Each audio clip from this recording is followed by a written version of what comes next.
Hola, hola, buenos días. Bienvenidos a todos una vez más a nuestro programa Hablemos de Radio, una tribuna abierta nacional e internacional para compartir conocimientos, ideas y someter a debate un tema en particular. En nombre de la Asociación de Radioaficionados de Venezuela, la seccional Santiago León de Caracas, la YB5ARB, y este servidor, Eduardo Barbosa, Yankee Víctor 5 MHX, le damos la más cordial bienvenida. El sábado de hoy vamos a tocar otro tema sumamente interesante, del cual obviamente no hemos conversado antes, y no es más y menos que RF y salud. Una pregunta que muchos se hacen, quizás algunos con conocimiento y otros no. Hoy vamos a tratar en lo posible pues de despejar todas esas dudas e inquietudes que siempre a nosotros como radioaficionados se nos ha presentado dicha inquietud, pues saber cómo puede afectar en realidad la RF en nuestro entorno, en nuestro chat de radio, entre nuestro día a día, pues a nuestra propia salud. Así que hoy tenemos como invitado, como orador, al colega Ramón Pérez Bret, Yankee Víctor 5, Eco Delta, como ustedes sabrán, médico, y creo que la mejor persona justamente para podernos hablar con propiedad en cuanto a los efectos de la RF pudiera influenciar en nuestras vidas y en nuestra salud. Así que, sin más preámbulos, pues le voy a dar el derecho de palabra para que comience su presentación. Adelante, Ramón, bienvenido y muchísimas gracias. Ok, muy buenos días a todos. Muy contento de tener la oportunidad de compartir con ustedes en la mañana de hoy. Es un tema bastante interesante. En primer lugar, tengo problemas de conectividad bastante serios y vamos, si salgo del aire es porque pasa esto. Ya saben con antelación. ¿Me permites allí compartir? Cómo no, y si quieres, cierra tu video para que consumas menor ancho de banda y sea menor la posibilidad de que pierdas conexión, ¿ok? Ok. Dale, adelante, ya puedes compartir. Perdón. Ahora sí. ¿Se ve la pantalla? Aún no. Tenemos de unos segundos para que pueda salir al aire, pero aún no lo vemos. Ya viene. Ya tenemos el aviso que comenzaste a compartir. Ok. Aún no se ve en modo presentación, pero ya la vemos. Adelante. Ok. Perfecto, ahora sí. Perfecto. Muy bien, vamos a comenzar entonces. Y el tema de hoy es radiofrecuencia y salud. Es básicamente la exposición a la radiofrecuencia a la cual estamos sometidos.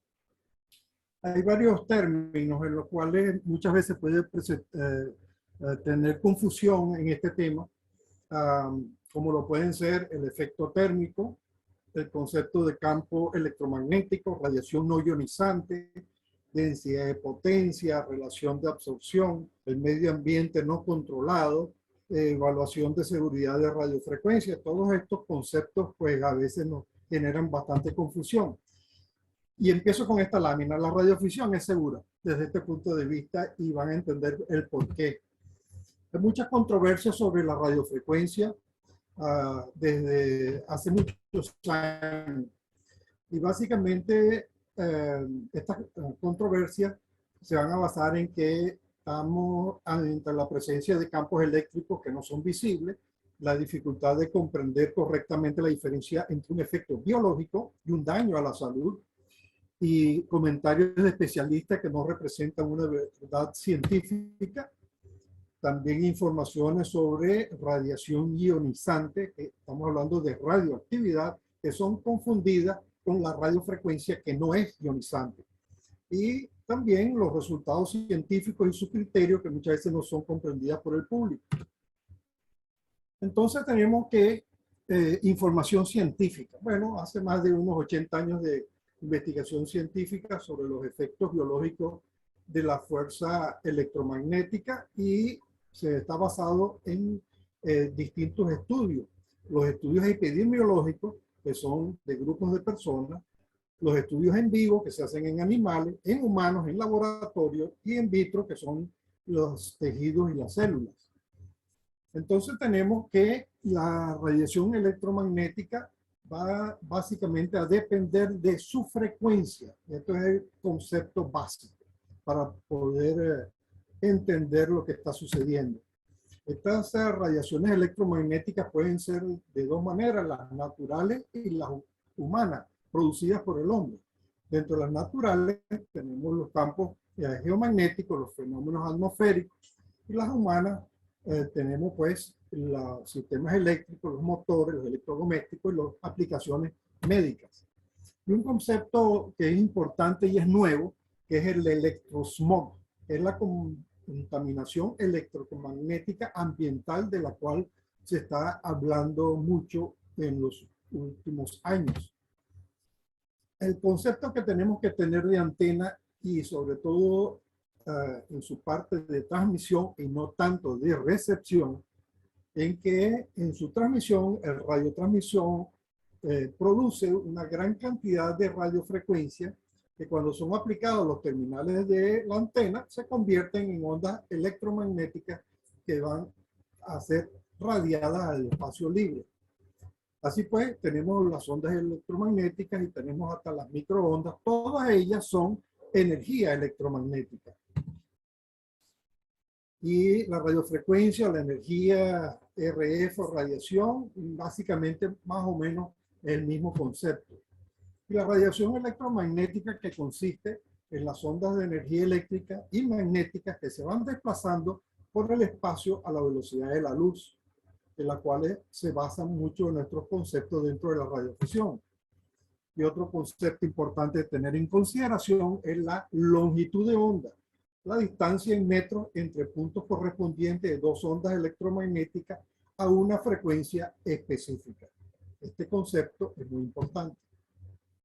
Las ondas de radiofrecuencia son emanadas de una antena, son generadas por el movimiento de las cargas eléctricas en la antena.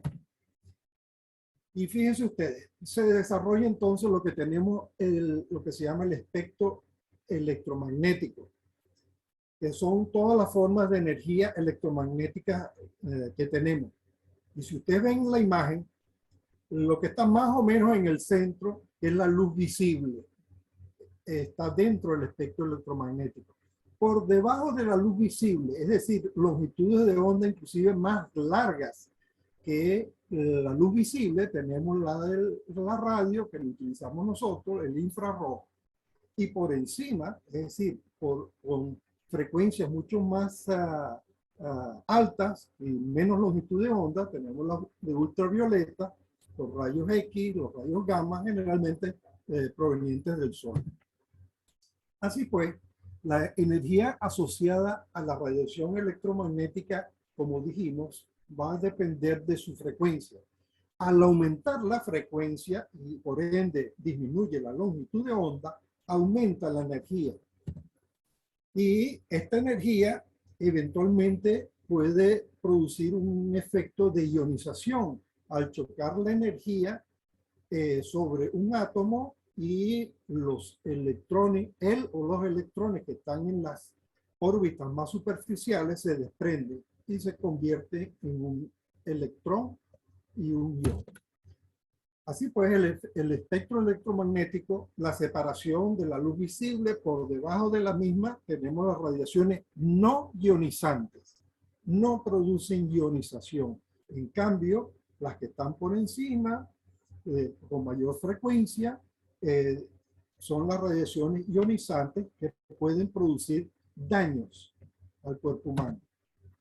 Así pues, generalmente ese límite está en longitud de onda de 100 nanómetros con una energía de 12.4. Ese es el límite. Esta radiación... Electronvoltios. Esa unidad se llama electronvoltios. Correcto. Las radiaciones no ionizantes son todas aquellas radiaciones electromagnéticas cuya longitud de onda se extiende desde los 100 nanómetros hasta 1 gigametro. Las no ionizantes. Allí, así pues, tenemos algo que se llaman los campos electromagnéticos de radiofrecuencia. Estas radiaciones se sitúan en el espectro electromagnético entre las longitudes de onda que van desde 1 milímetro hasta 10 kilómetros. Frecuencia entre los 30 gigahertz hasta 30 kilohertz. Así pues, si hablamos de estas radiaciones que producen un daño, producen dos tipos de daño. Un daño somático, básicamente los tejidos, y un daño genético, que son a nivel de los cromosomas. Son dos tipos distintos de daños. Dentro de las radiaciones no ionizantes, la energía fotónica débil, como para poder romper los enlaces químicos. Y básicamente su efecto biológico, las no ionizantes, es de calentamiento. Ese es el concepto principal que debemos de tener. Producen calentamiento. Y también inducción de corrientes eléctricas en los tejidos y en las células. En cambio, las radiaciones ionizantes son las peligrosas. Estas radiaciones ionizantes son ondas electromagnéticas de frecuencia muy alta que tienen una energía fotónica suficiente como para romper los enlaces químicos a nivel molecular de la célula. Así pues, a nivel de los cromosomas se producen estos cambios, las rupturas. Así tenemos que la radiación solar va a producir los rayos X y los rayos gamma, que son frecuencias extremadamente altas y de muy corta longitud de onda. Y por ende, son de alta energía. Esta radiación X o la radiación gamma representan el mayor peligro para la salud, como hemos hablado, porque tienen un mayor contenido energético y el mayor potencial de daño biológico. Básicamente, ese daño biológico es la ruptura del ADN, del ácido desoxirribonucleico que está en el núcleo celular. Pero tenemos la parte buena, que son los usos médicos de esta radioactividad, que podemos utilizarla en diagnóstico en la parte médica, como son los gamagramas para el estudio de los huesos o de la tiroides. También podemos utilizarla como diagnóstico en los rayos X y en las tomografías. Y también lo podemos usar como tratamiento por medicina nuclear con radioisótopos, ya sea inyectados por implantes, inyectados como los que se utilizan el yodo 231 para tratamiento de las lesiones malignas de la tiroides, o implantes como en próstata o en mama, y la radioterapia externa que se utiliza en la mayoría de los tratamientos radiantes en el cuerpo humano. Y por supuesto, tenemos las armas nucleares que producen enormes cantidades de radiación ionizante. Así pues, la radiación de frecuencias extremadamente bajas son de baja energía. Esta radiación electromagnética de baja energía que nosotros conocemos como radiofrecuencia, al contrario de la anterior, no ioniza los átomos. Su frecuencia es demasiado baja y por lo tanto tienen poca energía. Es lo que llamamos la radiación no ionizante y comprende desde el infrarrojo hasta very high frequency. Dentro de los usos que tenemos de la radiofrecuencia está todo este listado de actividades que se pueden desarrollar y sobre todo en el ámbito de nosotros los radioaficionados. Otra utilidad que tenemos es la microondas, que se utiliza para el calentamiento de nuestros alimentos, básicamente por la cantidad de agua que ellos mismos tienen. Esta agua es la que produce, se le produce el calentamiento y por ende la comida se calienta. Otras aplicaciones que tenemos es el radar y la utilización de radiofrecuencia para tratamientos de tumores. Así pues, entramos en algo que se llama la medición de la radiación de radiofrecuencia y tenemos que tener ciertos conceptos. Así tenemos que una onda o campo electromagnético de radiofrecuencia tiene un campo eléctrico y uno magnético. Tenemos otro concepto que es la intensidad de campo eléctrico en un punto dado que se expresa en voltios por metros y la unidad amperio por metro que mide la intensidad de campo magnético. Otro concepto es el de la densidad de potencia, definida como la potencia por unidad de área y viene expresada en milivatios por centímetro cuadrado o microvatios por centímetro cuadrado. Otra cuestión muy interesante que se han basado en los últimos años en la razón de absorción específica, el SAR, es la medición de energía de radiofrecuencia absorbida por el cuerpo humano y viene expresada en vatios por kilogramo, milivatios por gramo. El Instituto de Ingenieros Eléctricos y Electrónicos de Estados Unidos tiene dos estándares que se utilizan en la gran mayoría de los trabajos mundiales, pues se basan en estos dos conceptos de estándar de exposición humana, que en realidad su nombre es el estándar de niveles de seguridad con respecto a la exposición humana a los campos electromagnéticos de radiofrecuencia, dado entre los 3 kHz y los 300 kHz. Tenemos además que el estándar de medición práctica. Es importante tener en consideración que todos estos trabajos, los límites de exposición a los campos electromagnéticos se basan todos en los mismos conceptos de calentamiento corporal, que ya lo mencionamos, y electroestimulación, que entiéndase por shock y quemaduras. Hay una máxima exposición permisible, el MEP, que son las siglas en inglés, que están basados todos estos cálculos.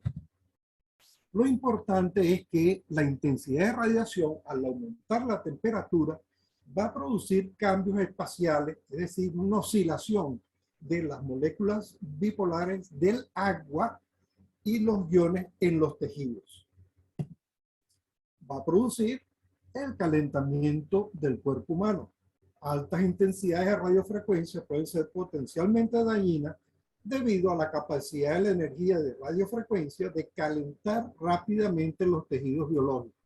Entiéndase, la mejor imagen es el de microondas que utilizamos en nuestras casas para calentar comida. Bueno, los tejidos también, póngale carne adentro para que ustedes vean que también la pueden cocinar dentro de los microondas. Entonces, la exposición a estas densidades de potencia de radiofrecuencia en el orden de 100 milivatios por centímetro cuadrado o más pueden resultar en lo que ya sabemos, el calentamiento del cuerpo humano y por ende el aumento de la temperatura corporal. Así pues que el efecto térmico va a estar dado por aumento de temperatura. Esta radiofrecuencia y su efecto térmico va a producir la desnaturalización de las proteínas y puede producir también necrosis tisular. Dentro de los efectos térmicos, estos efectos biológicos que resultan del calentamiento tisular por la energía de radiofrecuencia, el daño tisular ocurre en humanos durante la exposición a altos niveles de radiofrecuencia por la incapacidad que tiene para manejar o disipar el calor que está siendo generado. El efecto dañino de radiofrecuencia básicamente va a estar dado por las quemaduras de radiofrecuencia y la exposición excesiva a la misma. Las quemaduras por radiofrecuencia, como pueden observar ustedes allí, básicamente la extensión del calentamiento va a depender primero del nivel de potencia que se está utilizando, de la frecuencia de radiación, del tamaño de la persona expuesta, la duración de la exposición y la capacidad de disipación calórica. En el cuerpo humano, los órganos más afectados van a ser dos: el ojo humano y las gónadas en el hombre. Y allí que si el nivel de potencia es suficientemente elevado, puede generar ceguera y esterilidad. La ceguera, fíjense ustedes en las fotos superiores, un ojo con su iris completamente negro, el orificio del iris, y luego a la derecha lo ven opaco. ¿Qué sucede? El cristalino que está en la cámara anterior viene a calentarse y precipitan las proteínas. Lo mismo que la clara de huevo, que le aumenta la temperatura, y la clara de huevo, que es básicamente hasta transparente, se pone blanca. Bueno, lo mismo sucede con el ojo. Y produce ceguera. Por bloqueo no pasa la luz. Y la otra, que son las alteraciones testiculares en el hombre. El hombre tiene los testículos fuera del cuerpo en esencia, porque necesita una temperatura un poco menor para que se puedan desarrollar las células espermáticas. Pero al aumentar la temperatura, pueden destruir estas células germinativas y produce lo que se llama la azospermia o ausencia de espermatozoide y genera infertilidad. Ustedes han oído hablar de la parotiditis. Se le bajaron la parotiditis a los testículos, produce una inflamación a nivel de los testículos. Inflamación es igual a aumento de temperatura. Se mantiene aumento de temperatura a nivel de los testículos por lo que se llama una orquitis y destruye los glóbulos, destruye los células germinales. ¿Y qué termina? En que se produce una infertilidad. La exposición de la energía de radiofrecuencia a lo que se pone el público en general son significativamente menores como para producir un calentamiento significativo y aumento de temperatura corporal. Los efectos térmicos de la energía de radiofrecuencia no son de preocupación para el radioaficionado y sus vecinos, porque tiene bajos niveles de potencia y las transmisiones nuestras son discontinuas. La exposición de radiofrecuencia solo se logra en ambientes de trabajo cercanos a fuentes de alta potencia de radiofrecuencia que pueden exceder los límites de seguridad de exposición a los seres humanos. Y cuando se habla de cáncer y radiofrecuencia, los estudios científicos no demuestran que la radiofrecuencia produce cáncer. No hay demostración científica. Y la explicación es lo que les dije anteriormente. Porque no son ionizantes, porque no producen ruptura del ADN. Las emisiones de radiofrecuencia en las estaciones de aficionados, la mayoría de ellos, pues transmiten con menos de 100 vatios y hasta una potencia máxima de 1000. Generalmente las antenas están muy distantes y separadas del radioaficionado y sus vecinos. Y si lo hubiese, está limitado al radioaficionado y a su hábitat. Nuestra reducción, nuestra recomendación, básicamente es reducir la exposición de radiofrecuencia al público. ¿Y cómo lo logramos? Bueno, en primer lugar, transmitir con menos potencia. Acostumbrarse a operar sin un amplificador lineal mientras sea posible. Nunca utilice un amplificador lineal sin su cubierta metálica. Mantenga cortas sus transmisiones, especialmente en VHF y UHF, que son las que tienen mayor frecuencia. Las antenas de transmisión deben estar colocadas lo más lejano de residencias y áreas pobladas y lo más altas posible. Mantenga sus líneas de alimentación abiertas o de cables coaxiales con altas ondas estacionarias lo más alejadas de las áreas pobladas. No transmita cuando esté en personas cercanas a las antenas colocadas en tierra o en móviles. Colocar las antenas móviles preferiblemente en el centro del techo metálico para que tenga un mejor patrón de radiación y contacto y alejado de la gente.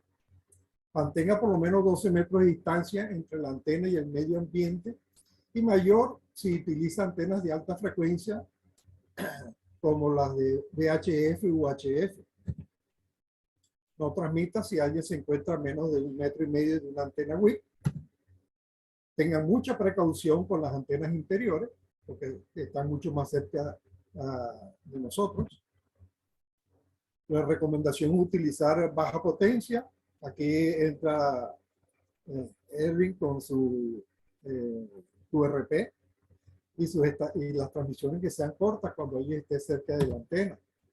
No utilice los transmisores de alta potencia de VHF u UHF o sistemas de alta ganancia como en rebote lunar en las áreas residenciales. Nunca mire o se pare de frente a un sistema de antenas de alta energía VHF u UHF o de una onda guía activada cuando esté encendido. No se paren, sobre todo de frente a las de microondas. Acuérdense, microondas generan calor, generan ceguera. Utilice los portátiles de VHF u UHF con la menor potencia posible. Aleje la antena de la cabeza y de los ojos. La reducción de la radiofrecuencia radiada lo podemos hacer cambiando de bandas y utilizar modalidades de bajo ciclo, como son las de fonía y de telegrafía, que son interrumpidas a diferencia de las de digitales. Limite el acceso de su antena, por eso generalmente están en las azoteas.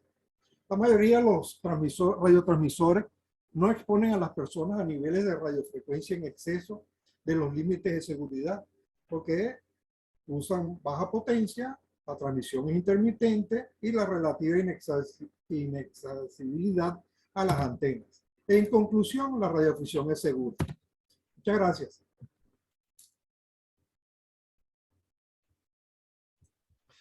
Excelente, Ramón. Muchísimas gracias por esa presentación. Felicitaciones. Muy buena, muy completa, muy clara en cuanto se refiere la exposición que tenemos todos nosotros los radioaficionados en cuanto a la RF. Más sin embargo, pues ya pueden abrir micrófonos y quienes tengan alguna duda, alguna inquietud, alguna pregunta, pues aprovechemos aquí al amigo Ramón que pudiera aclararnos si no quedamos muy seguros pues del tema de la RF y la salud. Y el que tengo bajo la manga es a Marek y Edwin. Así es. Sí. Oye, excelente, Ramón. De verdad que te felicito nuevamente porque ya esta presentación yo la había visto anteriormente en vivo y me encantó. Y ahora nuevamente, pues, fabulosa, ¿no? Solo quería comentar algo que no recuerdo el nombre, ¿cómo se llama? A lo mejor me puede ayudar. ¿Dónde está Charlie Victoreco? No. Aquí estoy. Mauro. Mauro, cuando yo trabajaba en una de las operadoras de telefonía móvil acá en Venezuela y nos íbamos a acercar a alguna instalación, bien sea de repetición, alguna radiobase, a sus equipos de telecomunicaciones, normalmente utilizábamos una cajita que nos sujetábamos del cinturón y esa es una cajita que detecta los niveles de radiación, de radiofrecuencia existentes cercanos a ella. Y era de muchísima utilidad porque ella emitía un sonido muy fuerte y una señal luminosa en el momento en que ese límite se excedía y podía ser perjudicial para la salud, ¿no? Por supuesto, esto básicamente es para las estaciones de microondas, ¿no? Estaciones, por ejemplo, con las que tiene Antonio detrás de su casa, que por cierto, lo iba a comentar anteriormente, antes de que empezara el programa, no es conveniente acercarse a esas antenas, a esas torres donde se transmiten microondas, ¿no? Y normalmente esos discos uno puede encontrarlo hoy en día en cualquier sitio, incluso sin darse cuenta, ponerse cerca de él o ponerse delante de él y uno no siente nada en ese momento, pero efectivamente puede causar problemas si la potencia, la distancia y la frecuencia sobre todo es muy La frecuencia muy alta y las potencias también altas. Mauro, ¿recuerdas cómo se llama esa cajita? No, no me recuerdo cómo se llama la cajita. Buenos días para todos. Pero sí conozco la utilidad de la cajita. Y quería hacer un acotamiento. Todas las transmisiones a partir de 1 gigahertz hacia los 200 o 300 gigas son menores de medio vatio. Entonces nunca se va a conseguir un nivel de potencia elevado porque las antenas lo que hacen es multiplicar el factor de ganancia. El factor de ganancia va implícito después del alimentador. Entonces, es muy difícil que una antena de microondas tenga la potencia que tiene un horno de microondas. Claro. Entonces, Mira, perdón, Mauro, disculpa, una acotación. Hay una excepción a lo que tú comentaste, que son las antenas para los radares, sobre todo bueno, los radares de uso aeronáutico y militar. ese es otro tema. Ese es otro tema que los radares transmiten 50, 100 kilovatios en pulso. Entonces, pero no es constante. Se creía mucho que la radiación de los radares pudiese afectar a la salud. De hecho, que en el aeropuerto de Maiquetía se mandó a poner la gente de los edificios atrás del aeropuerto, pidieron que se pusiera una protección y se puso una pantalla para acortar el daño que pudiese causar la radiación hacia los edificios. Pero esa radiación, vuelvo y repito, es en pulso. O sea, un pulso de 50 kilovatios en un nanosegundo no hace nada, como lo dijo Ramón en su exposición. O sea, la radiación es dañina cuando es constante. Y en los enlaces de microondas, ¿Podría hacer una pregunta? la potencia no excede de 1 vatio. O sea, en la mayoría de los transmisores de microondas, la potencia está máxima. Hay algo que hay que tener en cuenta también, e hicimos relación, y es el tiempo de exposición. Tan es así que en esos dos listados que les puse de los límites, etcétera, son dos. Uno en ambientes controlados, que generalmente una exposición durante 6 minutos, y el otro es los ambientes no controlados, que ese tienen un cálculo para 30 minutos de exposición. Entonces, la potencia, la frecuencia y el tiempo de exposición son muy importantes. Bueno, Todo esto basado en exposición corporal a todo el cuerpo. quería acordar también que ningún radioaficionado, ningún técnico del área de telecomunicaciones va a agarrar los dos componentes de la antena, o sea, me refiero al dipolo, el positivo o negativo, porque ahí es donde se genera el fenómeno de quemadura. Casi siempre la antena está a 5 metros, 8 metros, 10 metros, etcétera, y ningún técnico toca la antena en el momento en que se transmite. Porque si no, nos conseguimos 1 kilovatio es igual a 300 voltios y 6 amperios de radiofrecuencia. Eso, en forma constante, te quema. Pero si tú la tocas y la sueltas, no pasa nada. Y gracias. Hola, ¿se me escucha? ¿Se me escucha? Varias preguntas, vamos a poner orden. Tenemos a Enrique, tenemos Ecoalfa 2 Japón también, y luego tenemos Carlos Bello. Quien quiera también preguntar, utilice la herramienta y levante la mano. Lleve 4 del Víctor Japón anotado también. Enrique, adelante con tu pregunta. Muy bien, gracias. Felicitaciones, Ramón. Yo no conocía la presentación. Vibramos con esto, ¿eh? Cuando vemos el otro lado de una cosa que no estamos muy acostumbrados, es fantástico.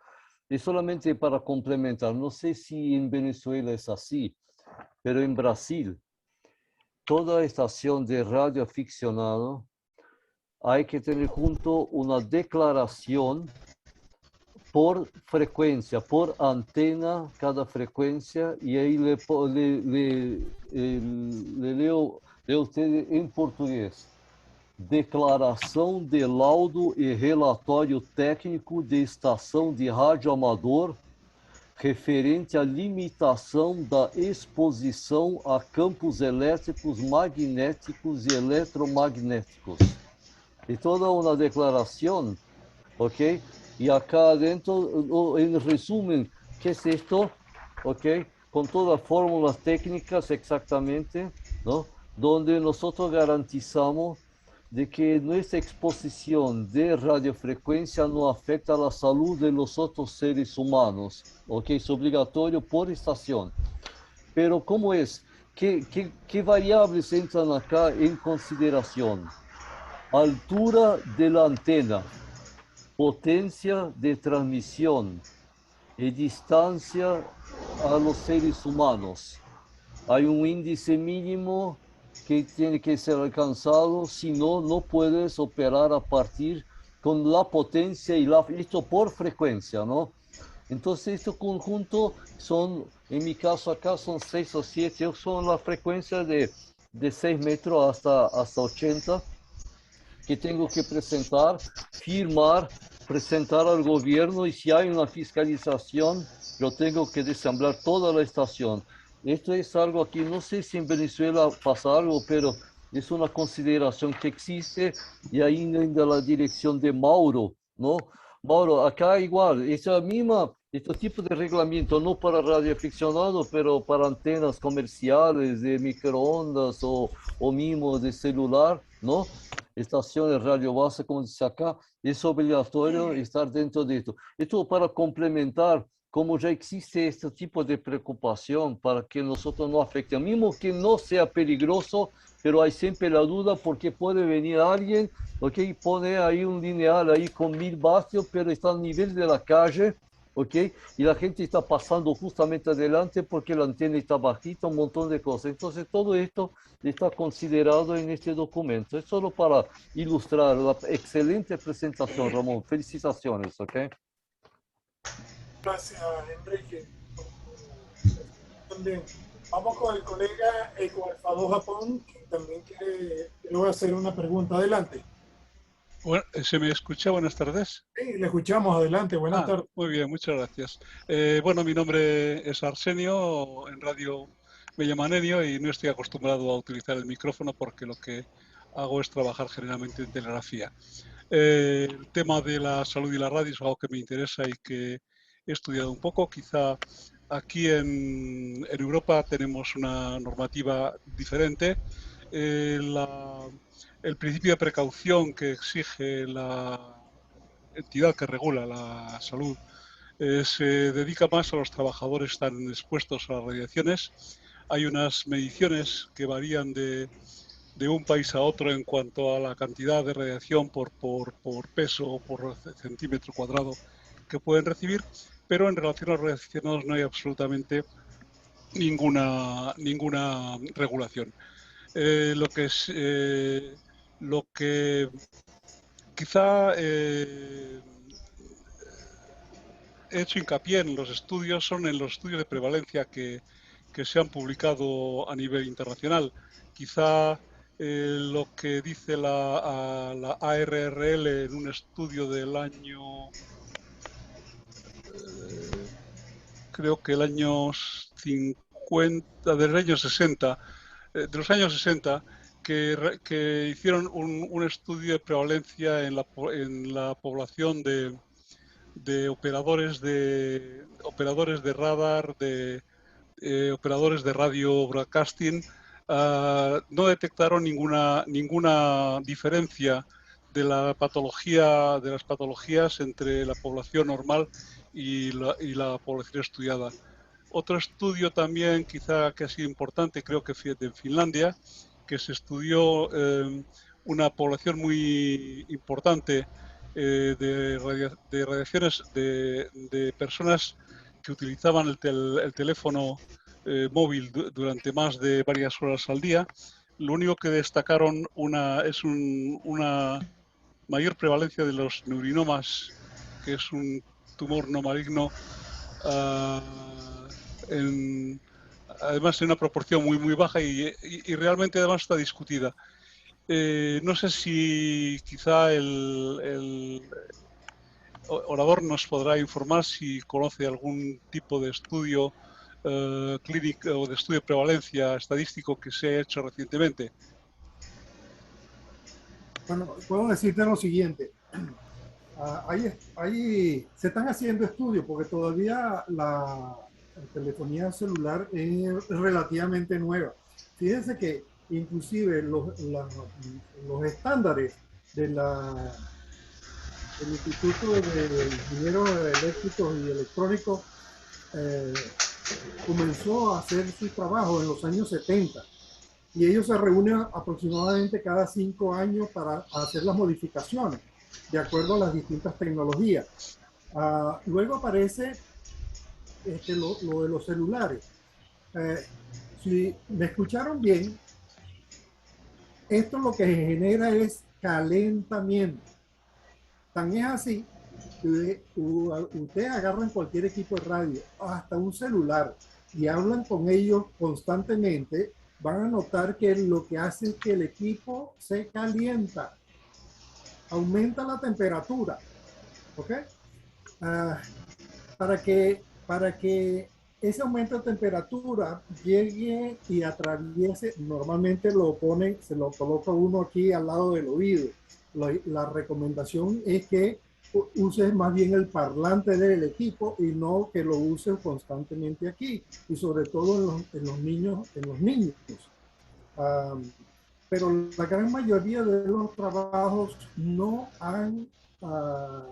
se ha demostrado las alteraciones a nivel genético de estas radiofrecuencias.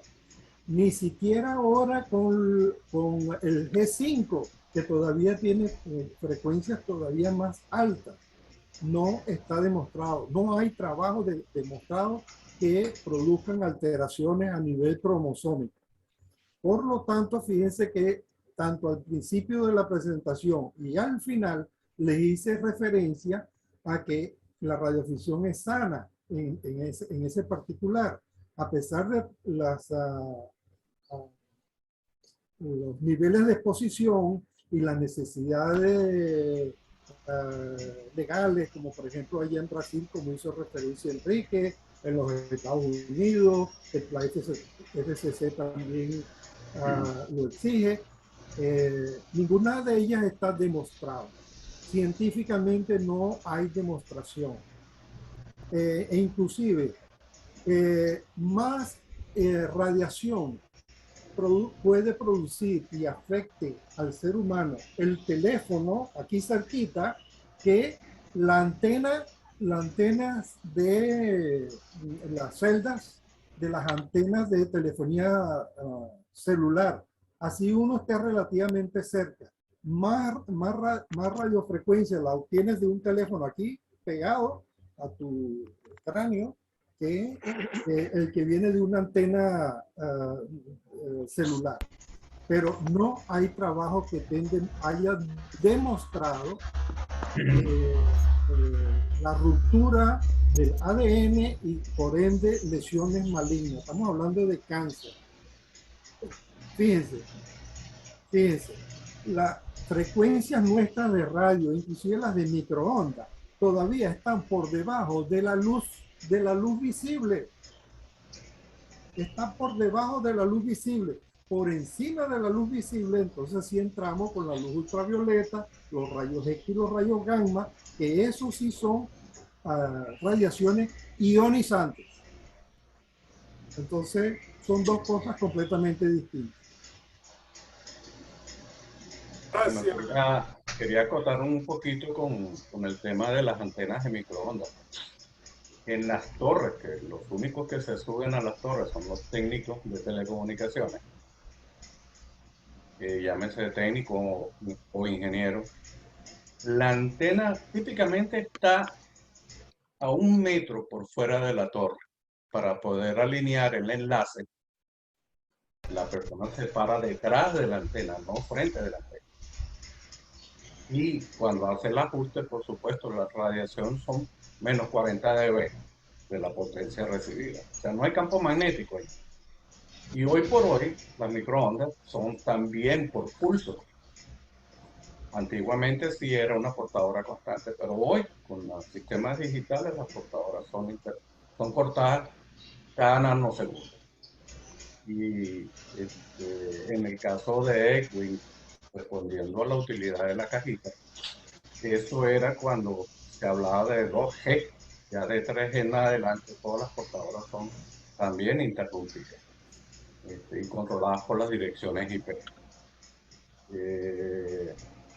Un ejemplo muy práctico con respecto a las antenas de radar. En las embarcaciones deportivas, llámese veleros o yates, tenemos exposición a la antena del radar. Una vez que la embarcación sale de puerto, el operador prende el radar y tiene 30, 40 kilovatios en pulso. Y la gente camina y no le pasa nada. Ahí no hay posibilidades de que la gente se queme por radiación. Adelante. Gracias, Mauro, también por la aclaratoria. Tenemos 3 personas, 3 colegas que quieren intervenir. Vamos con 4 de Japón Víctor, luego vamos con Carlos Bello y luego vamos con Helio. Los que quieran intervenir me levantan la mano con la herramienta y le vamos dando su derecho de palabra. Adelante, Yankee de Japón Víctor. Bueno, está ahorita allí, pero creo que cerró cámara, debe estar atendiendo algo. Vamos a pasarlo para el segundo. Carlos, también se levantó del chat de audio. Helio, adelante con la pregunta. Me toca a mí que no escuche bien. Sí, adelante, porque los demás no estaban atentos. Vale, vale. Bueno, saludos a todos por allí. Bueno, para el que no haya de 4 Delta que ya aparece por allí. Para los que no lo saben, que no sé si al principio se dijo, Ramón es no solamente que es médico y radioaficionado, su especialidad es oncología. Entonces sabe bastante del tema. Bueno, yo quería preguntarle a Ramón, esa imagen que mostró de los dedos quemados, me imagino que es un contacto muy directo, muy cercano a un amplificador de alta ganancia. Ya lo veo ahí que asiente con la cabeza. Yo tenía así la duda, que ya la aclararon con el colega Charlie Víctor Eco, sobre la potencia de las emisiones de microondas, de las antenas de las radiobases. Pero entonces, bueno, no conozco tampoco de nadie que le haya sido afectado porque sea radioaficionado, ni siquiera porque esté cercano a una emisión de alta potencia. Y con lo que están diciendo ahora me aclara, pero sí tengo un caso de un guardaparques en el Ávila que estaba en la estación de Loma del Cuño, o en el puesto de guardaparques Loma del Cuño, que es donde están las repetidoras de Televen y otras emisiones allí. También está más arriba Papelón, está cerca de lo que era el Canal 8. Y en el caso de la primera estación, el guardaparques pidió cambio porque él sentía que se estaba enfermando por eso. Yo no sé si realmente esa sería la razón o no, pero existía ese reclamo y creo que ese puesto de guardaparques se abandonó por esa situación. Entonces no sé qué tan cierto sería. Y ese equipo que hablaban, que es como una especie de dosímetro cuando se trabaja ante rayos X, que son una alarma, si la radiación es muy alta, no la conocía, me parece interesante. Entonces, bueno, ese era el comentario por allí, gracias. Ok, gracias Helio por tu participación. ¿Alguna respuesta, Ramón, para Helio? No. Vamos entonces, ahora sí está aquí atento, Yankee Víctor 4, Delta Japón Víctor, quien levantó la mano. Adelante con tu intervención. El Alfa 2 levantó la mano también. No, era para contestar lo que la anterior, hay una explicación a lo que dice. Ok. ¿Va a complementar algo? Adelante. Sí. Adelante. Hay un tipo de patología que es psicosomática, que se llama síndrome de afectación. Bueno, no sé exactamente qué nombre tiene, que incluso está en el CIE-10 catalogado en las enfermedades de tipo nervioso, que hay personas que tienen una afectación con síntomas reales que en la presencia de antenas de radiotelefonía. Esto se ha demostrado que es psicosomático y no es físico, porque cuando se les ha privado de la visión de una antena, no había una diferencia entre cuando sentían síntomas de cuando estaban una antena radiando o cuando estaba sin radiar. Pero este síndrome existe y está descrito en muchos textos. Perfecto, muchas gracias por la aclaratoria y también el link que nos envías. Yo lo recomendaría los dos. El de la RRL es un informe de la PEPA sobre radio y salud, y el segundo link que he enviado es un reportaje que hubo en un equipo de investigación que trabaja muy seriamente aquí en el País Vasco y que se transmitió por la radio de la zona, y que desmonta todas las teorías y las fakes que corren en torno a la radio. De acuerdo. En torno a la, sí. Muchísimas gracias, ya la tenemos en cuenta allí los links que nos envían. Muy bien, muy amable. A ver, Antonio Rivas, a ver si nos estás escuchando. Tu derecho a palabra, pues vamos con Carlos. Adelante. Adelante, Antonio. Estoy pendiente. Adelante, tu derecho a palabra. Bueno, un saludo a todos. Disculpe que antes me dieron la palabra, pero estaba atorado aquí, que iba saliendo el hijo mío. Miren, muchas gracias a Ramón por esa excelente explicación, muy buena. Y yo tenía dos anécdotas, quería participarle a ustedes. El primero fue que en el año 1987 aproximadamente, estuve montando un repetidor por allá por Boconó, que fuimos un grupo de 3 personas que teníamos ahí la 721 y estábamos con el link nacional, etcétera. Y había tanto frío en Boconó, ahí en Guaramacal, que nos metimos en la estación de televisión, el transmisor del Canal 8 en esa época. Y me acuerdo yo creo que ese bicho lanzaba como, no sé, 20.000, 15.000 vatios y nosotros estábamos detrás de los transmisores agarrando calorcito. Y ahorita que veo que la información de Ramón, ya veo por qué el pelo se me puso blanco de jovencito. Ahí debe haber agarrado yo la radiación pareja en ese transmisor. Lo otro es lo siguiente, la hija mía tenía el año pasado un episodio de dolores de cabeza, y entonces ella me decía, mira papi, esa es esa antena que tienes tú frente a la ventana mía. Y le digo, mi amor, es que yo tengo más de 4 meses que no transmito porque las condiciones están tan malas que yo lo que hago es escuchar. Me dice, no, es que nada más escuchando tú debes estar absorbiendo las ondas hertzianas. Yo le digo, no, mi amor, eso no es así.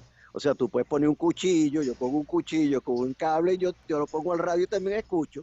Pero es que la antena, si no emite, no emite. No, pero está recibiendo. Ah, pues Dios mío. Entonces agarró y se fue con un chino acupunturista. Y resulta que el chino le dice, sí, es verdad, tiene que quitar esa antena frente de la ventana. Y yo, ay, Dios mío, qué buena broma, chico. Bueno, me hicieron la vida imposible y tuve que sacar la antena. Y gracias a Dios que la saqué, porque donde la puse en el otro lado de la casa, me está resonando mucho mejor. Así que gracias al acupunturista tengo mejores condiciones de transmisión ahorita aquí en mi casa. Pero sí, muchísimas gracias, Ramón. Yo pasé la invitación tuya a varios chats aquí en Costa Rica, pero bueno, debe ser que todo el mundo está durmiendo. Gracias, Ramón. Adelante, GV5RB. Esas eran mis anécdotas. Dale, Antonio, muchísimas gracias por... Jorge, yo me llamo Jorge, no es Antonio, Jorge. Jorge, ok. Vamos dale, con pues. Carlos, puede intervenir y luego le damos a la intervención a Marek, que también tiene la mano alzada. Adelante, Carlos Bello. Ok, bueno, buenas tardes. Sí, buenas tardes. No, buenos días. Bueno, bien interesante la presentación. sería interesante poder tener la presentación, si después pudieran uno pedirla y que se la mandaran al correo electrónico, porque es interesante tener ese respaldo cuando salen personas así diciendo que una radiación y tal y qué sé yo, y resulta que ahí tú tienes la evidencia científica de que hasta qué punto en realidad afecta. Ahora, lo que comentaría que quería hacer es que, referido a la cuestión de los radares en los barcos, yo recuerdo que en el Club Puerto Azul, que hay muchos yates y todos tienen sus radares y tal y qué sé yo, y tienen prohibido prenderlos cuando están en puerto, básicamente porque afectan los marcapasos de posibles personas que estén allí en el club o en la zona de los muelles. Entonces, no sé qué comentario tienes, Ramón, sobre esto de los marcapasos, que no es la afección a la parte fisiológica de la persona, sino a ese elemento electrónico que le colocan algunas personas para regularle la frecuencia cardíaca. Ese es el comentario. Perfecto, Carlos. Adelante, Antonio. Ramón. Bueno, son simplemente recomendaciones. Pero nuevamente, es que están bastante alejadas. Están bastante alejadas esas personas de la fuente de energía que es el radar. Evidentemente, no van a necesitar un radar mientras están en muelle, ni mucho menos. También, por ejemplo, han hecho las recomendaciones para no usar transmisores, etcétera, en unidades de cuidados intensivos, los radios portátiles, etcétera. Las nuevas generaciones sobre todo las baterías y los equipos de marcapaso tienden a disminuir las posibilidades de tener interferencia y que puedan generar este tipo de problemas. Pero aquí hay que tener en cuenta, para aclarar ese punto, es lo que hice, lo que hemos estado conversando en la mañana de hoy. La frecuencia utilizada, la potencia utilizada, la cercanía por la distancia, y el tiempo de exposición. Ese para el cuerpo humano, pero claro, para un equipo como un marcapaso, el tiempo no va a influir mucho, pero la gran mayoría de los mismos no le va a producir interferencia. Perfecto. Ramón, gracias por aclarar ese punto también. Una información antes de continuar con Marek. Carlos, esta presentación la vamos a tener disponible en nuestro canal en YouTube. Recuerden que nos consiguen para todos los que están presentes como YB5 ARB en todas las redes sociales, en especial YouTube, que es nuestro canal, donde publicaremos esta charla del día de hoy y podrán ver las anteriores que también tenemos allí. Así que con cualquier persona, ahí podrás conseguirla, podrás compartirla y vas a ver la presentación completa, ¿ok? Adelante, Marek, tu derecho de palabra. Ok, gracias. Una pregunta específicamente para Ramón. La palabra radiofrecuencia se ha puesto de moda en unos tratamientos, no voy a llamarlos médicos, sino pseudomédicos, porque claro, hay la especialidad de medicina estética y reconstructiva, pero hay, por ejemplo, qué sé yo, cosmetólogas, masajistas, etcétera, que pregonan o anuncian que tienen tratamiento de radiofrecuencia. Bueno, si es solamente por el calor, el efecto del calor, igual una lámpara infrarroja que también la usan fisioterapeutas y masajistas, pues. Entonces no veo dónde está el efecto y qué característica específica tienen esos transductores, esos aparaticos de Ike radiofrecuencia para tratamientos, vamos a llamarlo cosméticos. O sea, que eso penetra uno a la dermis, otro a la epidermis, lo que depende del tejido, de la, qué sé yo, del contenido de lípidos que hay en determinados tejidos. ¿Qué es específicamente esa radiofrecuencia que se anuncia esos tratamientos? Bueno, en esencia, tú lo acabas de decir, es calor, genera calentamiento. Básicamente es eso. Toda la parte cosmetológica, de dermatología, etcétera, etcétera. Sin embargo, se está utilizando ahorita la radiofrecuencia también y está en fase de estudio la utilización de la misma con agujas. Se introduce la aguja, por ejemplo, en un tumor, llámese tumores de mama, y con radiofrecuencia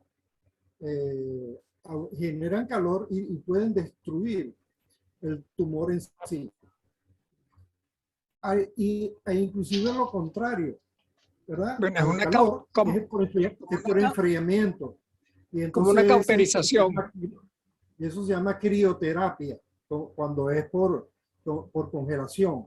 Y en esencia es lo mismo. Se coloca una aguja guiada, ya depende del tamaño, puede ser guiada por ultrasonido o por tomografía, mamografía, etcétera, y colocan la aguja y la conectan a un generador de radiofrecuencia y por calor, mismo principio que hemos estado hablando toda la mañana, por calor, debido al calor, de aumento de temperatura, efecto térmico.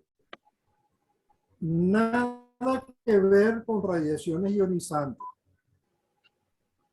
No, de acuerdo, pero si una lámpara infrarroja usada externamente es usada, digamos, por fisioterapeutas y por masajistas, etcétera, entonces, ¿cuál es la especialidad, digamos, de esos tratamientos de radiofrecuencia cosméticos?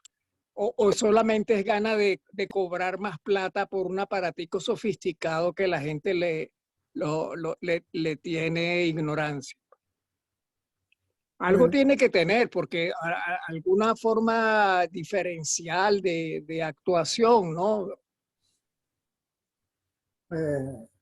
Ahorita usaste la palabra ignorancia y yo reconozco mi ignorancia en estas partes dermatológicas, cosmetológicas, no es mi área, pero todo está basado en calentamiento, en el efecto térmico de estos aparatos. Y también va a depender de la frecuencia, porque también es qué tanto es la penetración por debajo de la piel o de la misma piel, todo okay, puede generar. Ok, a lo mejor ahí está el truco, ¿no? De que dependiendo del tipo de frecuencia o no sé qué variarán, ¿no? ¿Qué varían en esos aparaticos y qué controlan? A lo mejor, pues, el sitio específico de acción, ¿no? Si es a profundidad, si es en la dermis, si es en la epidermis, si es por debajo, si es en el colágeno, si es no sé qué, yo no conozco de eso. Bueno, ok, gracias. Gracias por la intervención, igual que Ramón también. Bueno, RF hay para todo, definitivamente. Edwin levantó la mano, adelante, tu derecha palabra. Sí, buenos días nuevamente a todos. Sí, es que lo que pasa es que esto es un tema que asusta. Entonces, no necesariamente los vecinos o la población en general tiene conocimiento sobre el tema, pero la duda y el temor es lo que más genera alarmas, ¿no? Entonces, por supuesto, el que es radioaficionado puede decir, no, mira, esto no ocurre, esto está demostrado y tal, pero los vecinos siempre se van a quejar. Eso, a ver, hay que aprender a convivir con ello. Por ahí, no sé si está Esteban, que tiene un comentario precisamente de una persona diabética, creo que era, que vivía cerca de un radioaficionado, ya él lo comentará posteriormente. Yo solo quería comentar dos cosas. Primero, yo sufrí de una ablación por radiofrecuencia perfectamente controlada. Es decir, se introdujo una antena miniatura en mi sistema arterial y llegó al corazón. Y en el corazón el médico hizo una ablación, o sea, hizo como una especie de quemadura en un área específica del corazón para corregir un problema eléctrico que yo tenía. De modo que por efecto de calentamiento, que yo no sentí, pero ese tejido sí lo sintió, se quemó una parte del corazón y con eso se corrigió un problema que yo tenía serio de taquicardias muy fuertes, ¿no?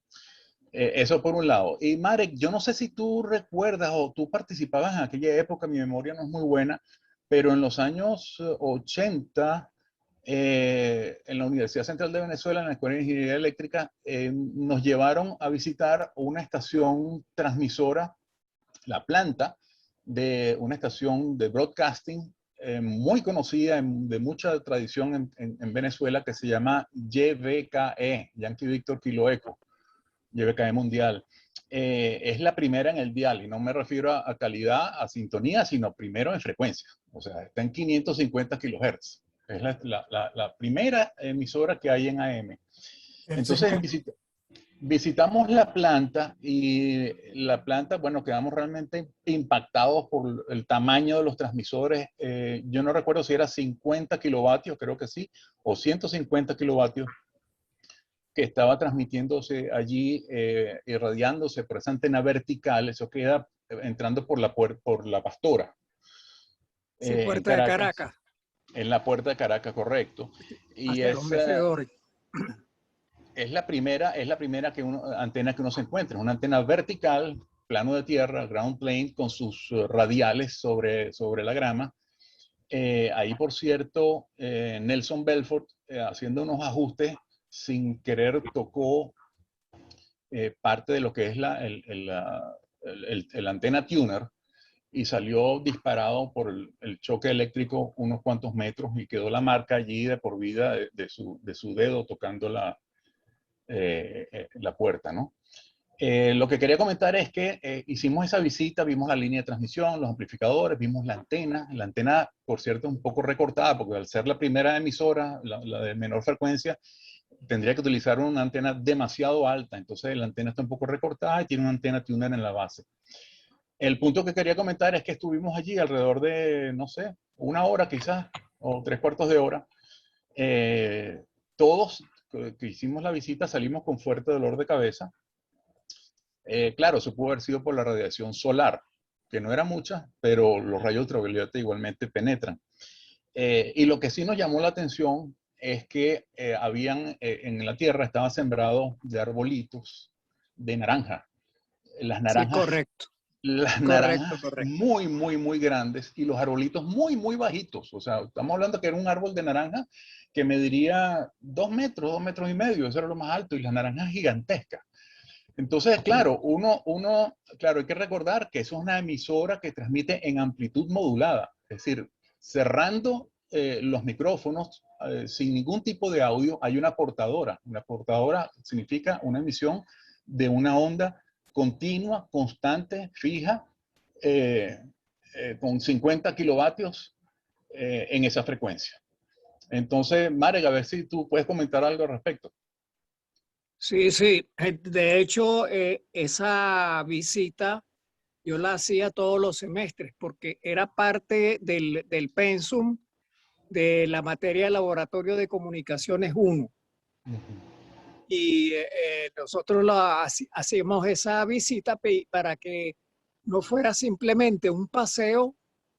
Los obligábamos a ustedes a hacer un informe, presentar un informe, y ese informe era corregido y era evaluado y tenía una nota, como si fuera una práctica de laboratorio. Solamente que era extramuros, ¿no? Y efectivamente hacíamos esa visita, era la subida de los mecedores más allá de la puerta de Caracas. Se hacía complicado cuando el semestre, esa parte del semestre caía en época lluviosa, porque era un barrial, pero peligrosísimo.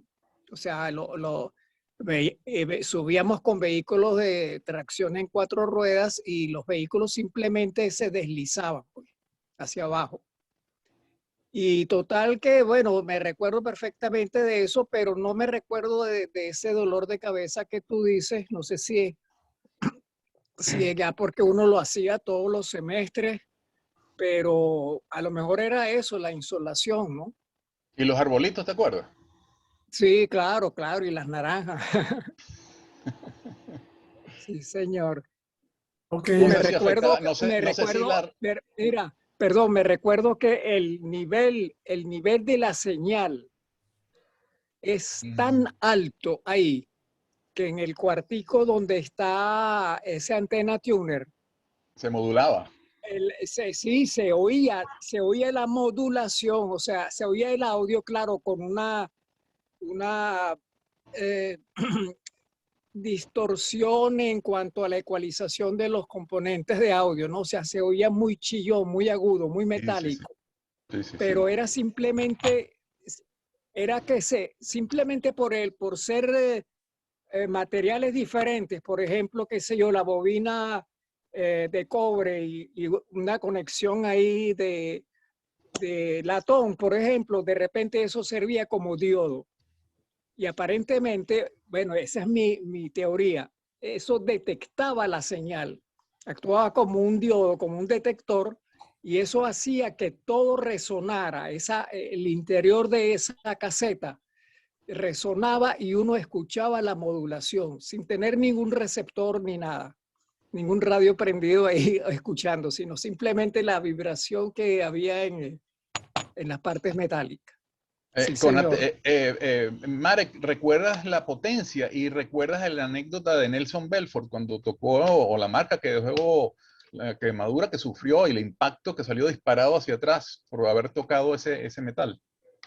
Sí, sí, y la potencia es 50 kilovatios, no 150, era 50. Y también me recuerdo lo interesante del plano de tierra, ¿no? Los alambres que se irradiaban por la superficie de la tierra, pues en forma radial, extendida, ¿no? Como una estrella alrededor. Así es, Sí, gracias, sí, Marek. sí. gracias, Maren, igualmente Edwin, por el comentario. Lamentablemente, nuestro orador perdió conectividad, lo tenemos fuera del salón. Vamos a dar chance a ver si logra Llámalo por reconectarse. phone patch. Sí, porque es él básicamente quien debe contestar las preguntas, pero si alguien quiere anexar algún comentario que no sea por pregunta, porque no lo tenemos ahora online, pues adelante mientras esperamos a ver si logra reconexión. Ya había informado que tiene problemas de conectividad y bueno, obviamente está ocurriendo mucho que pierdan conexión y les cueste mucho volver otra vez a conectarse. Mientras damos oportunidad, a ver si aparece. Si alguien tiene un comentario, pues adelante. Sí, Esteban. Bueno, cada vez que escucho esta presentación de Ramón, me sorprende más, ¿no? Tengo que bajar la mano. No, yo la acabo de bajar, la bolita de subir, ya te la bajo. Listo. Agárrame de las manos, aquí nos vamos a poner a cantar como el Puma. Una de las cosas que a partir de mayo de este año nos aplicaron aquí a los radioaficionados fue que tenemos que hacer tener un cálculo aquí de estación nuestra. Y lo bueno es que déjame poner esto en la pantalla. Y luego comentas, Esteban, el tema de la señora esta que... Ah, sí, bueno. Hacemos el radioaficionado. Primero es la RRL, a partir del 3 de mayo, que entró en Gaceta o en el Register. Tiene esta página donde tú puedes poner toda tu información. ¿Ok? Y te ayuda a calcular cuánto es la radiación que estás expuesto y mantener esta información por si acaso hay algún tipo de problema, ¿no? Los que quieran saber un poquitico más, pueden ir a la página de la RRL, la voy a poner aquí en el chat, y pueden hacer sus propios cálculos ahí. A lo que se refiere Erwin, aquí un caso que no sé cuál es el último resultado de él, pero fue publicado hasta por las noticias. Un par de meses atrás, un radioaficionado tuvo que cesar transmisiones porque una vecina a 4 o 5 casas más allá, la bomba de insulina que ella tenía no estaba funcionando bien, y aparentemente se consiguió a un ingeniero graduado de la central maridense, como diría Antonio, hizo un informe indicando que era el radioaficionado la causa de, ¿cómo se llama? Porque la bomba de insulina no estaba trabajando perfectamente, sin hacer ningún tipo sin hacer ningún tipo de investigación, sin hacer ningún tipo de... Bueno, resulta ser que al final el radioaficionado bajó sus antenas, pero la RRR se tuvo que meter en esto y a investigar, y resulta que no es el radioaficionado, sino es la compañía de la bomba que hace la bomba la responsable. Pero como decíamos, cuando uno tiene problemas con los vecinos, usualmente el que sabe con las tablas la cabeza es el radioaficionado. Ok, perfecto. Gracias allí también, Esteban, por la intervención. Bueno, Ramón no se reconecta. Quiero saber si hay alguien más que quiere derecho de palabra. Mauro, adelante. Para Edwin y Marek, la persona que tocó la caja de sintonía, a lo mejor no tenía buena tierra la caja de sintonía. El voltaje de salida de un transmisor de 50 kilovatios es igual a 7000 voltios, sin contar el amperaje. Y por eso fue despedido, porque es una manera de reacción del cuerpo, ¿no? No es fácil acercarse a una cajita con semejante potencia, entonces.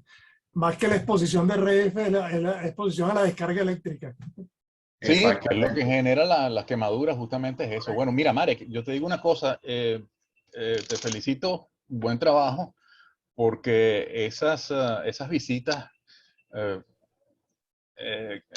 fuera del aula de clases son bien efectivas. Es una experiencia que yo jamás olvidaré, y recuerdo cada detalle en mi mente, en mi memoria, a pesar de que no está muy buena. Recuerdo incluso los transistores, o los tubos, no, transistores no, los tubos, eran tubos, pero no eran de cristal, ¿no? Cerámico, refrigerados por agua. Recuerdo la línea de transmisión, impresionante, una línea central y 4 alambres por fuera.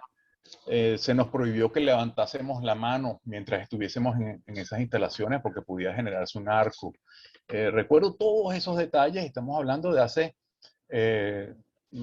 sí, casi 45 años, algo por el estilo, ¿no? Un poco más. De modo que, Marek, oye, ojalá eso se siga haciendo y es la teoría, pues, llevada a la práctica, por lo menos vista desde el punto de vista comercial y a lo grande, porque digamos que esa era, si no me equivoco, era la estación que transmitía con mayor potencia, ¿no? 50 kilovatios, lo anunciaban ellos como algo, bueno, súper especial. No, Radio Rumbos tenía 100 kilovatios. No, y posteriormente sí, pero en esa época 50 kilovatios creo que era lo mayor. Sí, no, y además de que al ser de frecuencia más baja también la favorecía eso. Como era la primera del dial, también eso lo favorece con respecto a una estación que esté, digamos, en los 1400 kilohertz, por ejemplo. Mira, Edwin, una cosa y una aclaratoria. Realmente esa visita tenía 2 partes, ¿no? Una parte era a los estudios en Caracas y otra parte era a la planta, que es lo que tú relataste, es la segunda parte, que era lo de la planta transmisora. Y entonces había que para que los estudiantes vieran el por qué tenía que haber esa separación, por lo menos en AM, porque en la banda de broadcasting, porque para efectos comerciales, relaciones con los anunciantes, con los productores, con los artistas, etcétera, etcétera, conviene que los estudios estén en una ciudad, en un área poblada, de fácil acceso. En cambio, la propagación, el terreno que se necesita, por ejemplo, hablando ya específicamente para el plano de tierra, para una antena en esa banda, en esas frecuencias, es tan extenso que no puede ser un terreno dentro de área urbana. Bueno, aunque en Katia había una estación, estuvo Radio Libertador y Ondas Populares y Radio Cultura estuvo también en la zona de La Paz. Pero muchos años. Sí, exacto, pero después tuvieron que salir y a las afueras de Caracas, en zonas montañosas, que tuvieran una área libre bastante grande para poder tender el plano de tierra. ¿Ves? Entonces eso obligaba a que la planta transmisora estuviera distante del estudio. Y en los estudios se hacía la parte de la grabación, de la mezcla, de toda la parte de producción de los programas, y se transmitía por una cosa llamada STL, que es Studio Transmitter Link, que es un enlace entre el estudio y la planta, y esos enlaces eran en VHF FM. Por ejemplo, por ahí yo tengo las frecuencias de la que usaba Radio Caracas Radio, la otra Radio Capital que tenía su estación en el Junquito, etcétera, etcétera. Pero había ese enlace en una frecuencia alta en VHF y en otra modalidad en FM, y luego en la planta se recibía esa señal, se demodulaba y a su vez se modulaba el transmisor de AM en esa frecuencia mucho más baja. Esa es la filosofía. Entonces nosotros visitábamos primero los estudios, que en el caso de Radio Mundial quedaba en esa época San Bernardino. en San Bernardino, exacto, en San Bernardino, cerca de la Electricidad de Caracas y el Hospital de Niños. Y bueno, después hubo unas mudanzas porque hubo un problema ahí entre la familia Belfort y la sucesión Isturiz y demás y tal y qué sé yo, bueno, etcétera, etcétera, ¿no? Una cuestión sucesoral ahí. Pero ahí estaba ubicada los estudios y la planta estaba en la zona de los mecedores, en la subida más allá de Puerto Caracas, así ya comenzando el camino viejo de los españoles. Exactamente. Okay. Y bueno, quizás sí. para terminar el punto y no desviarnos mucho, también hubo una visita a la emisora cultural de Caracas, que era ya estamos hablando de la banda de FM, una frecuencia muy superior, y ahí estaban los estudios en la base de la antena, 2 o 3 pisos tenía la casa, y la antena estaba encima en la torre, pues. Pero todo eso, Marek, dio buenos resultados. Yo quería complementar un aspecto, ¿no? Las personas cuando me dicen el tema de radiofrecuencia y la radiodifusión y cómo afecta a la salud, etcétera, mira, yo creo que hay que tratar de hacer ver a la gente que los teléfonos celulares que trabajan en 900 MHz, o también 1800 o 1900 megahertz, ya estamos hablando de gigahertz, casi 2 gigahertz. Uno lo tiene pegado a la oreja, o cuando va manejando se lo pone entre las piernas, o lo tienes en la chaqueta del paltó, cerca del corazón. O sea, esos niveles siempre están controlados, pero la gente como que a veces olvida que constantemente tiene un dispositivo que transmite en frecuencias relativamente altas y que hace uso de él constantemente. Los teléfonos inalámbricos de las casas normalmente transmiten en 2.4 gigahertz, o sea, 2400 megahertz. Y tú tienes cobertura en toda la casa de esos teléfonos inalámbricos y puedes tener varios. ¿Y el Bluetooth en qué frecuencia transmite el Bluetooth? 2.4 también, 2.4. Entonces tienes un audífono de 2.4 megahertz, perdón, gigahertz en los oídos. Los teléfonos inalámbricos decía, pero también el router inalámbrico, el Wi-Fi. No, que no tengo suficiente cobertura, entonces, bueno, amplías, pones más estaciones, pones más antenas.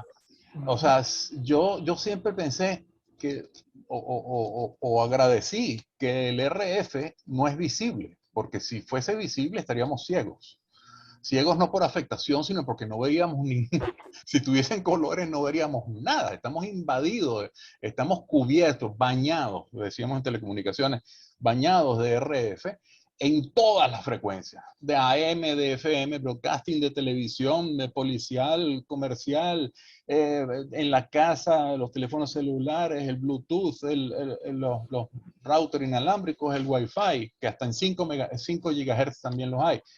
Entonces, no hay que ser hipocondríaco y no hay que volverse muy loco. Todo eso está regulado, está controlado. Se supone que hay una homologación de equipos y no vamos a pagar nosotros los radioaficionados por la ignorancia de algunas personas, pues que es natural, nadie es sabido en todo, ¿no? Pero digamos que en conclusión, como decía Ramón, no hay afectación de los radioaficionados a la salud de las personas. Bueno, el Wi-Fi tiene una ventaja ahí en ese aspecto porque a pesar de la frecuencia alta, él transmite en espectro ensanchado, en spread spectrum. Correcto, sí. Entonces, las componentes de frecuencia se distribuyen en un amplio espectro. Sí, igual que las cámaras inalámbricas también, ese tipo de cosas, porque es más eficiente y es más inmune al ruido. Exactamente. Una anécdota que puedo sumar a eso, hace muchos años atrás, cuando yo comencé a trabajar con el sistema de las famosas antenas parabólicas, recuerdo que cuando íbamos a captar a analizar la señal que venía del satélite, utilizamos un analizador de espectro, ¿verdad? Y era un equipo bastante grande, bastante pesado de la época, y traía una pantalla CRT, porque ni siquiera habían pantallas LCD en ese entonces. Entonces, cuando abríamos la lectura del analizador de espectro, recuerdo perfectamente lo que nosotros catalogábamos como interferencias fuera del espectro de frecuencia que queríamos analizar. Y eran pequeños índices que se marcaban en pantalla con respecto a la interferencia alrededor de la frecuencia que nosotros estábamos analizando. Al pasar de los años, que ya tengo algunos años que no trabajo en el área, pero sí recuerdo la impresión que me dio una de las últimas veces que ese mismo analizador de espectro, muchos años después, realizamos, y era increíble la cantidad de interferencias que se podían visualizar en la pantalla con respecto a la frecuencia que queríamos captar. Y es justamente ese crecimiento de RF que año a año se va sumando entre todos los dispositivos que acaban de mencionar, celulares, dispositivos inalámbricos, ahora con el Internet de las Cosas, que le suma una gran cantidad de emisión de RF, y entre esos estoy yo, porque ya mi casa la tengo domotizada completamente, y todo emite RF. Entonces, el analizador es una cantidad de basura que se levanta justamente producto de todos estos artilugios que están invadiendo nuestros hogares y el hogar de cada uno, que sumados, cuando tú sales a la calle con un analizador, te ves que no hay una onda muerta. O sea, todo es un levantamiento de espectro de interferencia en todo lo largo y ancho de la señal, pues, porque cada vez es mayor la cantidad de dispositivos inalámbricos que se están diseñando, que se están creando y que estamos consumiendo, porque hacia allá va todo, lo inalámbrico y lo automatizado, y eso crea mucho ruido en la banda. Entonces, como lo dice Edwin, pues también ahí pueden haber muchos factores que afecten muchos escenarios, no solamente la salud, muchísimos escenarios, pero obviamente para señalar siempre va a ser el radioaficionado. Él es el que está causando el problema, él es el que está causando el desorden cuando no se dan cuenta de que estamos rodeados de RF en todo. Así que hay que tener eso en cuenta. Adelante, Antonio. Pero mira, fíjate, hemos hablado de todos los daños, pero una vez ninguno se ha dado cuenta aquí, como radioaficionado, que sí, hay un daño psicológico, psiquiátrico, pero sobre todo el rango establecido para los radioaficionados. Porque nosotros, antes de ser radioaficionado, en ningún momento se te ocurría montarte una torre, irte a una piedra ahí a transmitir, montar un radio en cualquier sitio para transmitir. Entonces creo que la RF, una vez que comenzamos a transmitir, nos ha dado un toque así como que de locura. Entonces comenzamos a inventar antenas, a montarnos en torre, a hacer locura en la radio. Entonces, ahí hay una afectación bien grande que nada más sufrimos nosotros los que somos radioaficionados. El resto es inmune a eso. Una vez que tú tienes tu licencia, ya te contagiaste y la RF va a comenzar a hacerte ese daño, donde vas a comenzar a hacer locura y pasar noches enteras transmitiendo, inventando cualquier cosa para sacar un QSO. Entonces, fíjate. Y no hay tratamiento. De la RF. Y no hay tratamiento, ¿viste? No hay tratamiento. No hay cura, no hay cura, que es peor. Y esperemos que no exista. La ventaja que tiene Edwin es que en su casa todos son radioaficionados. Es una condición que no sé si se nace o se adquiere, pero una vez que la tienes y que te das cuenta que la tienes, ya no te libera hasta el fin de tus días. Exactamente. Bueno, señores, lamentablemente el orador de orden pues no logró conectividad. Vamos a aprovechar y como cada sábado vamos a pasar al Open Bar. No se retiren, permítanme despedir el programa y continuamos ahora en el Open Bar de una manera más relajada.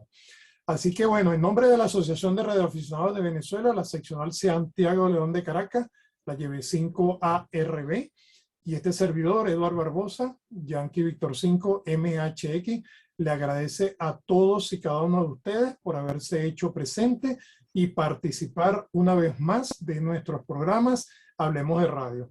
Queremos agradecer enormemente que aunque no está presente, a nuestro colega y amigo Ramón Pérez Bret, lleve 5 Eco Delta, quien nos dio la charla del día de hoy referente a RF y salud. Mucha inquietud de muchos radioaficionados que teníamos, pudimos aclarar información y quienes ya lo habíamos escuchado, pues nos reforzó esa información que siempre es útil e importante.